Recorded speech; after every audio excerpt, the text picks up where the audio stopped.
या बहिणीला फक्त इथलं सांगणार, ताई तुझ्या पायाची माती उचलली, तुझे डोक्याचे केस कापलेले आहेत आणि तुझ्या साडीचा पदर कापलेला आहे, तुला करणी केलेली. हा हो माझा पोल का दिला वारला गया तब्येती उतरी काही मजाने लई घुमायली. हा हाय मी इथलं चाहते डोकावर सांगस माहिती का, मनात घर ना किस्सा आहे. आम्हाला निंबातात यायला ना संदीप महाराज विचारा म्हणे सक्की भाऊ जाई मोठी वहिनी तब्येत नाशी दानगी दोनगी आहे ना, आमना घर मग आज बी 36 मुळे पुढच्या येते बठ्ठाच मोठा कर अंदाज लाईन बस नजर ना कमीत कमी पुढची मग पुढची मग 3 पुढच्या ठेवण्यापट्टी तळटा बट एक रोज साधू ना असंच बरी घ्या बहीण तुले करणी करेल या असं तसं. मी ऊन वहिनी रड राहिली म्हणतो वहिनी काय झालं म्हणे काय नाही भाऊ एक बाबा येलो होता म्हणतो मग तो बाबा सांगित तू करणी कर दिले तेव्हा तुला तब्येत अशी होई राहिली. ओ वहिनीची दुनियाभर ना गारा आहे म्हणतो तू हा कितला वाढवा ना बजेट आहे तुम्ही शिरगावला चल ती पुढच्या मोठा घेत तू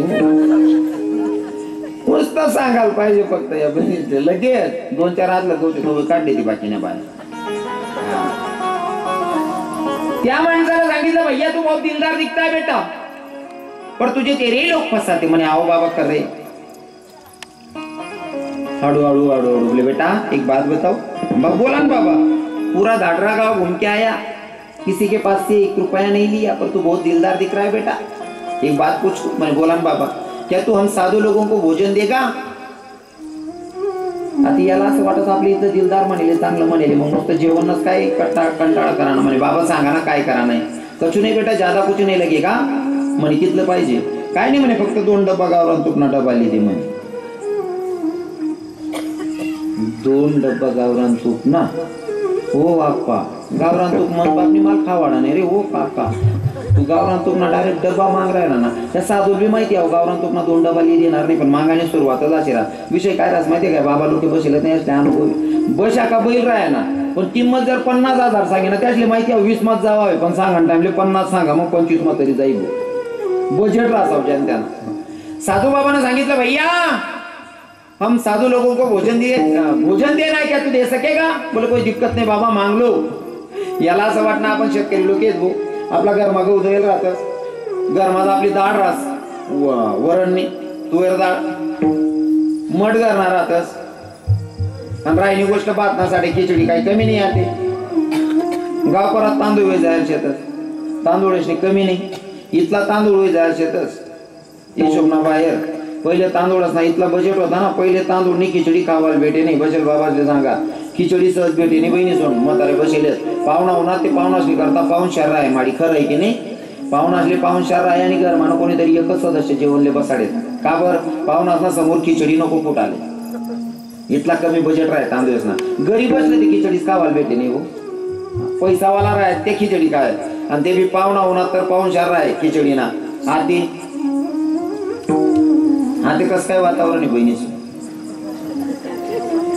आता ते तांदूळ नाही इथला नितात पीठ जायले ना संध्याकाळी कुकरनी शिट्टी वाजणे असा जीव करत पडा रही 15 रही ओ मना बाप ओ भाऊ आज बी खिचडी दडकायले रे काका कुकरनी शिट्टी ना वाजू नका बाकी नसता ते हात काय करत बाकीच हिंमत होत नाही ना मला कोणतरी सांगतो बाबा आज आमना गाव मा इराणा तेवढं खिचडी ना सांगते जातो हिंमत नाही होत बहिणी तुमले सांगा आणि तुम्हाला पाय पडत आई खिचडी ना थोडा घामा बंद कर द्या तुम्ही बोलतो तरी संध्याकाळी बहिणी 7 वाजता बजेट समजी जास आता काय आवराव नाही माझी भाजी बाकर मग काय करते बाया नवरा सपाटवर गुडकीवर बसेल राह ना का त्या साहेब नाही हो माय डोकं बी दुखी राह ना कंबर बी ठरकी राह ना मर जायचं गुडघा बी काय दुखताच घेतला खिचडी टाकती हो आणि माडी आहे तुम्ही खिचडी वर्षाने बटा चांगला पुरे लदल दोई घ्या ताकद नाही राहिली ना ताकदच नाही राहिली खूप भारीच नाही का नाही ते पहिला बाबाचा तोंडेचा कमाल 60 70 पुढे कुठे जायले पण असा घालना गोचा त्यास ना टवटवीत आणि प्रफुल्लित आता 25 30 वरीस ना पोरेस ना घालना गोचा असा त्यास ना खोबरान वाट्या का मावाडले तर खावालेच चांगलं नाही. अरे पहिले भाजी कुठे जाय ना आता साहेब भाजी जर कुठे जाय ना या बाबाश्री विचारा यासल्या माया असं काही माहिती का वाढत सरळ भाजी राव का भाकर राव काकाश्री काय करेत संजू काका भाकर मोडली तिनावर तेल टाक दे, दूध टाक दे, काय भाऊ तेल नकाला असा दांडगाला म्हातारा राय. आता जर भाजी कुठणी आतेने मायले करेले काय करस मॅगी व माडी तू मॅगी खावायची मॅगी काय काय कवय बॅगी दी तू काय मॅगी खावाड चांगलं खावडाचा हो म्हणे काकू मॅगी.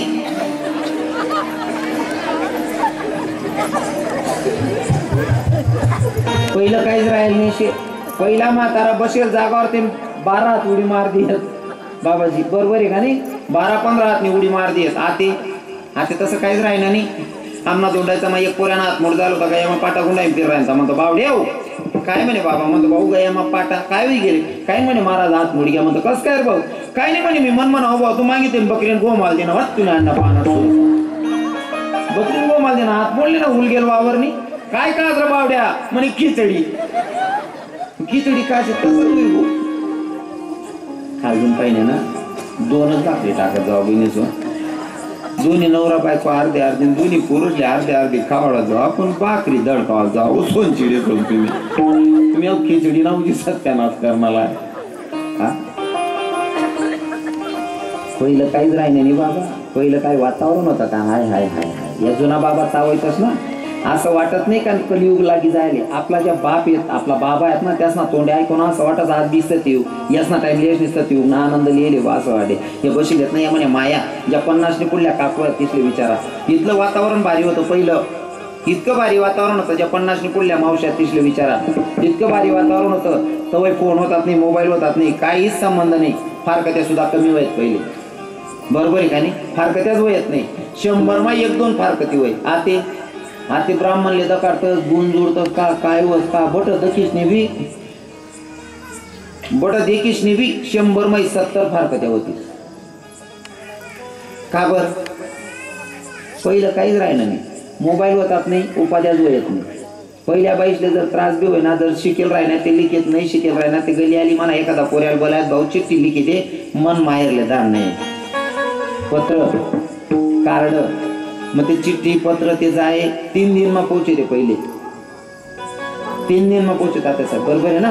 आणि तथा जावानंतर मायबाप वाचत आपले अंडेरले काहीतरी त्रास आहे तरी बी मायबाप लगेच नाही येत तथा मायबाप लिखित बहीण आमना वावरच ना कामी चालू आहे ती 8 दिन मग पैरणी वैरणी आटोपणी का मग आम्ही तुला लेवाल तुम बापले 10 दिवस आता मायने लिखणार आहे. आई चिठ्ठी याल 3 दिन आता चिठ्ठी जावाले 3 दिन 6 दिन वय घ्यात बापनं वावरनं कामावरानं 8 दिन 15 दिन वय घ्यात 15 दिन नंतर बाप जाय म्हणून अंडेर जवायनं भांडण होई जायला अंडेरले लेवाल जाणे अहो बाप अंडेरले लेवाल जाय अंडेर तर बापले देखील पाणी ना गल्लाच भरले बाप पाणी पित नाही तिथला मग एवढी डबीले येन बापना हात माटी दे आई काय हो बहीण काय नाही पप्पा तुम ना जवायन काय नाही मला 3 दिन जाय कान माना बनाय दिना तो बापले असं वाटे मी का बी इज्जत घाला तू वाटे असं होतं पहिले.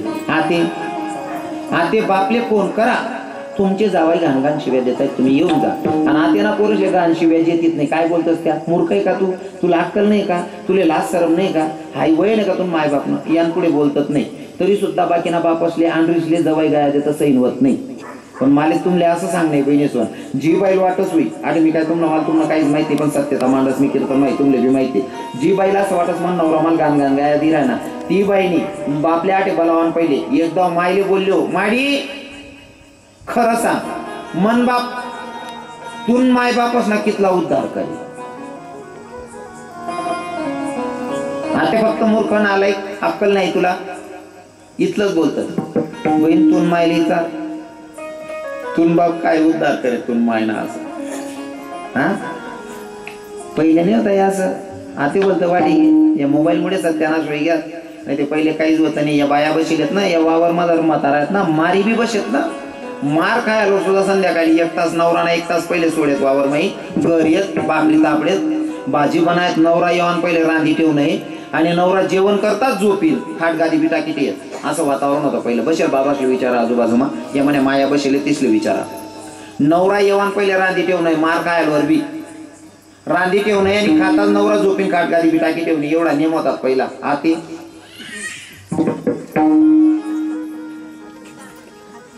इथला तरडा होता आते आता इथलं उलट होई जायले मन बहीण आरताले कारण उपास धरले गेली माझी अपेच फिरसने अहो पुरुष झोका देस ओ बापा तू बडा सत्यानाश करणाला वर मायने होतो बाकी ना ती इथला नेता तेल राहतं. बायकाचे सुख दुःख मला की साथ घ्यावं कारण पत्नी ही फक्त आपली पत्नी नाही तर आपण तिला तिच्या मायबापांकडून आणली. ती आपल्यासाठी मुलगी पण आहे, आपली बहीण पण आहे. ते सगळे नाते टिकवायचे.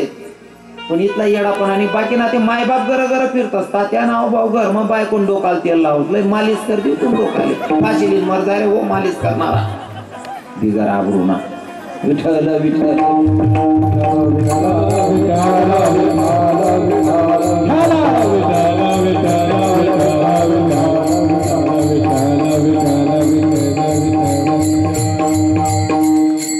साधू महात्म्याने सांगितलं भैया साधू लोगों को भोजन देगा म्हणे काही दिक्कत नाही दीदी तू म्हणे काय तुझे जो देना है दिल से दे दे. साधू बाबा म्हणे सांग रे काय दिशी तो विचारे बाबा काय देऊ दोन्ही चर्चा चालू. साधू बाबांनी एक मार्ग सांगा म्हणे एक काम कर हुशार राहत असते घर जाईल कागद मा काहीतरी गुंडाळले तुला जे देणं ते कागद मा लिप्टेश नेलंय म्हणे. हाव भाऊ घर मागे नवरा बायको दोन्ही सल्ला करतात काय करा ना म्हणे काही नाही आपले साधू देणार ते 21 रुपया कागद मा गुंडाळत साधू आतमध्ये देत. साधूला माहिती आहे 21 ना पुढे जाणार नाही. साधु महात्मा म्हणे 21 ना पुढे जाणार नाही. साधू बाबा ने आत्मा कागज लेता लगेच त्यांना आत्मा देना बेटा अरे इसमें तो एक साधन भी नहीं एक साधु भी भोजन नहीं कर पाएगा बेटा एक काम कर याना मागो काहीतरी केले म्हणे. मग साधू बाबा इतला हुशार होता कमंडलू मा एक 11 रुपया काढा एक रुद्राक्ष काढा खूप आकारले नाही याना आत्मा ठीक ना. याला असं वाटणं साधूने 11 रुपया बी देणार रुद्राक्ष बी देणार 21 कसं काय देवा ना कमीत कमी 101 रुपये देणार पडतील आणि 101 रुपया कागद मग गुंडायचे साधूला देणार. कोणता साधूले ज्या साधूले चहा पाजाने बी इच्छा होती तो 101 उपाडला गेला. बरोबर आहे ना. बाल हाट स्त्री हाट आणि जोग हाट या 3 लोकांच्या समोर माणसाला हात टेकावा लागतो. तसं पत्नीने हट्ट धरला धनी तुम्ही बाजारात जाता मी नाही जाऊ शकत का. नवरा म्हणे बाजार करणं इथलं सोपं नाही. बाई म्हणे हा माल छानपणाचे काढणं काय बरोबर करसू. नवरा म्हणे ऐकाव नाही सकाळ बाजारले जाय हा सकाळ बाजारले जाय पण बाजार करीन येवानंतर मी वावर मग जायला असू उनी का बाजार करीस नाही पहिले स्वयंपाकर डब्बा बांधा वावर मा मी तरी वाट देखसो म्हणे तुम्ही आई बहीण वावर मा वावर मा चालला की आई बहीण बाजारले जायला नाही कपाट मा 100 रुपये काढात 100 रुपया लिस्टने बाजारले गेली. बाजारले जावानंतर जशी का गाडी माही उतरणी तुम्ही बाजार कुठला आरवी न करतच काठी हा आणि 20 रुपये 10 रुपया भाडं खर्च करत 10 रुपया भाडं खर्च की 100 माही 90 रुपया येतच. आता बाई जशी का गाडी माही उतरणी पहिली दुकान होती बाशिंग घसणी दुकान देखी बाईले असं वाटणं माही म्हणे मला दाखल पण लगीन व्हायचे बाशिंग बांधीन तशी दिकून काय दिकू पहिले बाशिंग दिली होती म्हणे माय. बाशिंग वाला म्हणे भाऊ बाशिंग कसं दिनं म्हणे बाई 40 रुपयानं 100 म्हणे 40 रुपयानं एक बाशिंग लिहिली ना आपण मन विचार करत माय म्हणे मन दाखल पण व्हायचे लगीन मन नवराना बी दाखल पण नाही त्याच ना करता बी एक लिहिली होती म्हणे आपण नवरान करता एक लिहिली ना 80 रुपया घ्या 10 रुपया भाडं खर्च होईल झालं तर घर शिर झाला 10 लाख तीन का 10 रुपये भाडं खर्च करी बाई घरून घरी यावनंतर नवरानं सांगितलं होतं डब्बा बांध स्वयंपाक कर डब्बा बांध आणि वावर माये म्हणे. आता आई बहिणीले नवरानं सांगितलं नव्हतं पण बायांचा स्वभाव असतो नवी जरी साडी घेतली तरी बाई डोक्यावर पदर टाकी दे कस माय मी कशी दिकस कानातले जरी घेतले तरी कानात टाकून पाहते बाई मी कशी दिसते.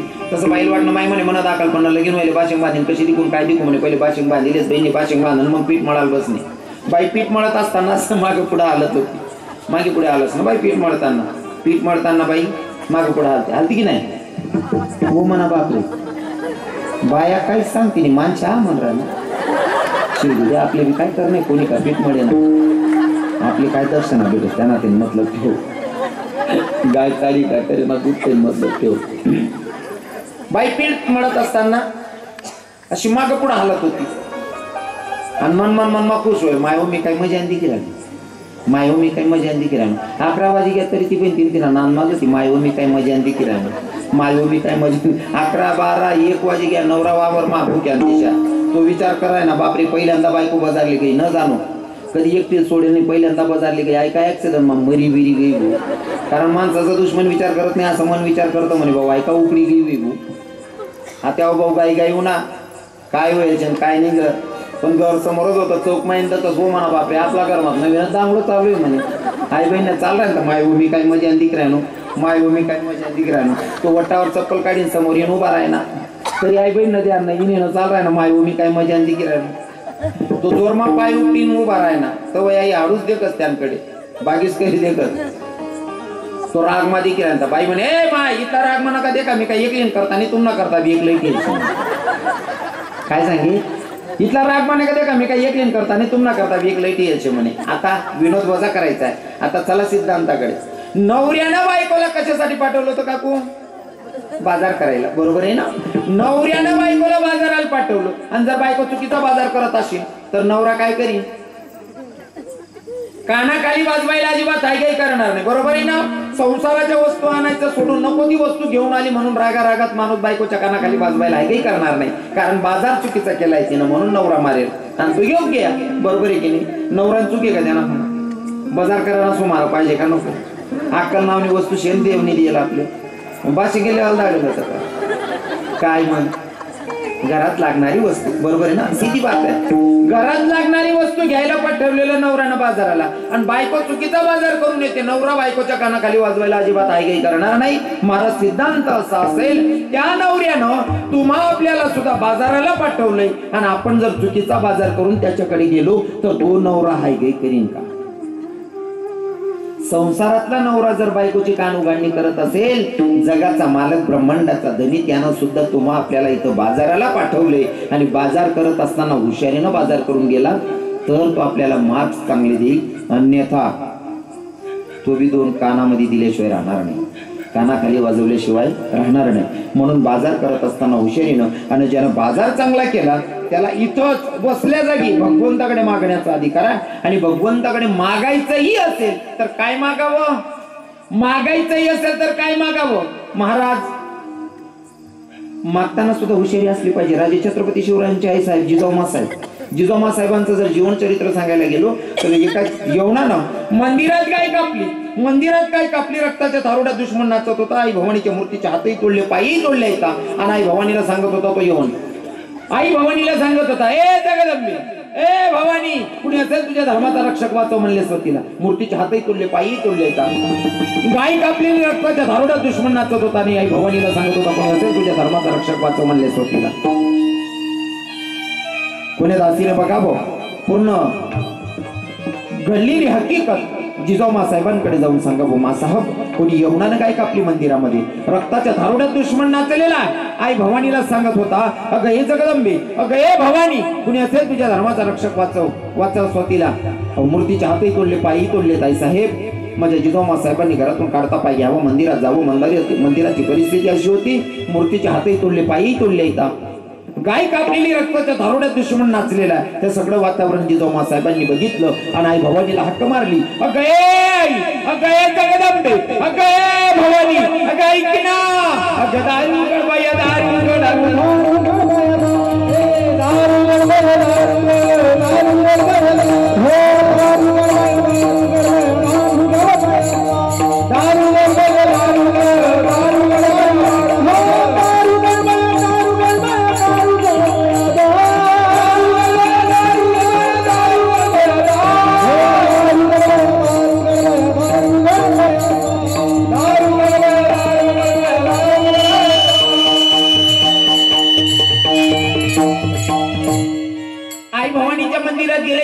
वातावरण बघून जिजाऊ साहेबांनी आई भवानीला हक्क मारली, अगं हे जगदंबे, अगं हे भवानी, अगं माझ्या म्हातारपणाची काठी नको, मला कोण वंशज नको, एकच पुत्र दे, जो हिंदवी स्वराज्याची संस्थापना करेल असा एकच पुत्र दे. आणि जिजाऊ साहेबांचे हक्क आई भवानीनं ऐकले. आई भवानीनं हक्क ऐकली आणि जिजाऊ साहेबांना दिवस गेल्याच्या नंतर डोहाडे लागतात. आणि डोहाडे लागल्याच्या नंतर जिजाऊ साहेबांना एका दासीने विचारलं, मा साहेब तुम्हाला काही खावंसं वाटतं, काय प्यावंसं वाटतं का? जिजाऊ साहेबांनी सांगावं, बाई मला खावंसं वाटत नाही, प्यावंसं वाटत नाही, मला एकच वाटतं, काय? हातात दुधारी तलवार घ्यावी, घोड्यावर टाच टाकावी, शत्रूचा नाश करावा, एवढंच मला वाटतं. डोहाडे सुद्धा असे लागले पाहिजे, डोहाडे सुद्धा असे लागले पाहिजे. तेव्हा राजे छत्रपती शिवराय जन्माला आले. हो, दिवस गेल्याच्या नंतर दासीने विचारलं, मा आई साहेब तुम्हाला काही खावंसं वाटतं, काय प्यावंसं वाटतं का? आई साहेबांनी सांगावं, मला खावंसं वाटत नाही, प्यावंसं वाटत नाही, मला एकच वाटतं, हातात दुधारी तलवार घ्यावी, घोड्यावर टाच टाकावी, शत्रूचा नाश करावा, एवढंच मला वाटतं. काय डोहाडे लागले होते महाराज, हो काय डोहाडे लागले होते दिवस गेल्याच्या नंतर जिजाऊ साहेबांना. म्हणून तर राजे छत्रपती शिवराय जन्माला आले. आजच्या मायला जर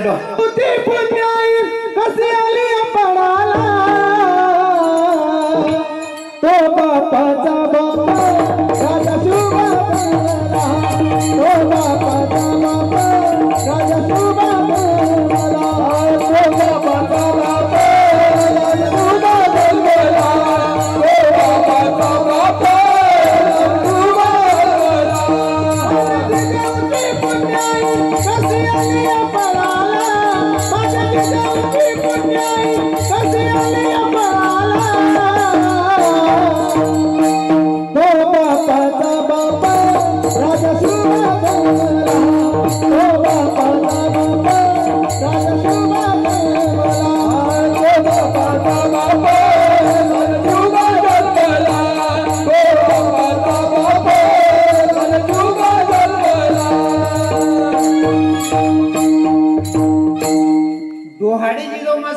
असे होते तर राजे जन्माला येणार आहे नाही का.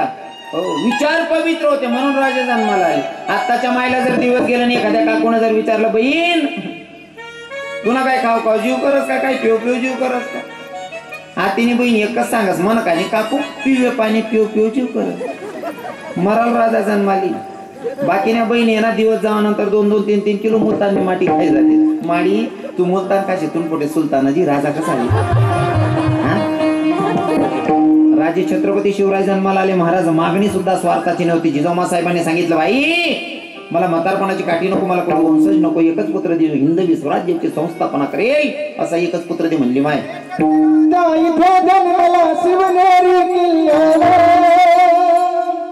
एकच राजा इथे जन्मला शिवनेरी किल्ल्यावर किल्ल्यावर माझ्या राजाचा राज किल्ल्याच्या डोंगरावर माझ्या राजाचा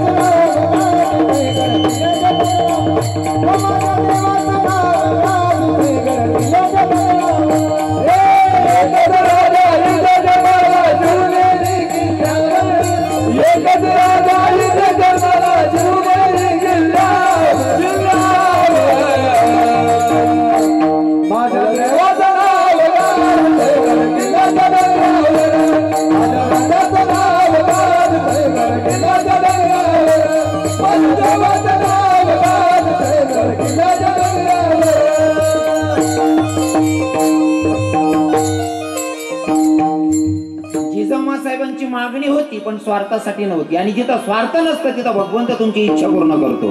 तिथं जिजाऊमा साहेबांचं मागणं स्वार्थापोटी नव्हतं. माझा कुलवंशज नकोय, मला म्हातारपणाची काठी नको, एकच पुत्र दे पण हिंदवी स्वराज्याची संस्थापना करायला असा एक पुत्र दे. आणि राजे छत्रपती शिवराय जन्माला आले. इथं ही मागणी तुकोबारायांची संसाराचं काहीच मागत नाही. मागताना सुद्धा हुशारीनं देवानं सांगितलं मागाने तुकोबाराय काय मागायचंय. तुकोबाराय सांगता देवा मागायचं काय सांगतोय रे.